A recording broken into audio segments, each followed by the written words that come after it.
Hello guys, magandang araw po sa inyong lahat. Saang panig makayo ng mundo, welcome sa aming channel JTV2. For today's video guys, ay meron naman kaming na-rescue na isang kuting. So this time sana ay mabuhay siya. Ito ngayon at papadedehin siya ng aking mister. Dito, ito yung papaano namin. Oo, ito guys, itry muna namin. Binilhan namin ng biberon. So tingnan natin kung kaya niya. Kasi wala na siyang nanay ito eh. So, try natin.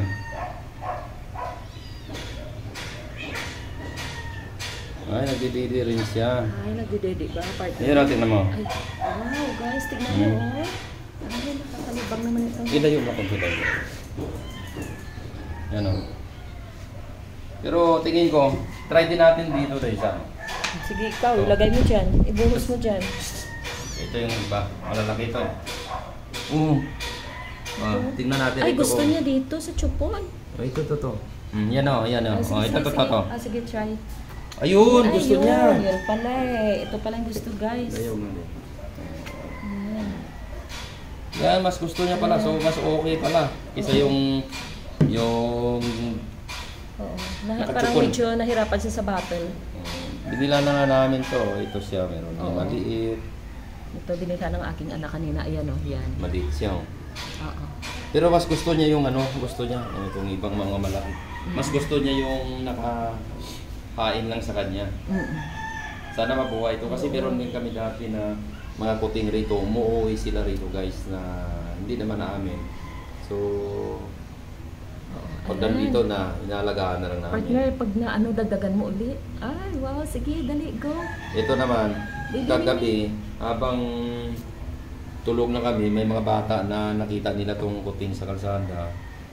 Dinampot nila, nilagay dyan sa may butas, sa may namin sa garahe. At baka daw alagaan din namin. Kaya nasanay na sila na kapag may nakita silang mga kuting, iniiwan rito eh. Alam nila kasi na inaalagaan namin. Oo. Kasi guys, alam nyo, ito, ang dami namin pusa. Ito si Hoshi, mga bago na to. Ayun si Buchan. Tapos ito si Gold. Ayan, daddy pa yan. Ito naman si Precious. Tapos yung isa si Mama, si Kuruchan. Tapos ito naman si Sok.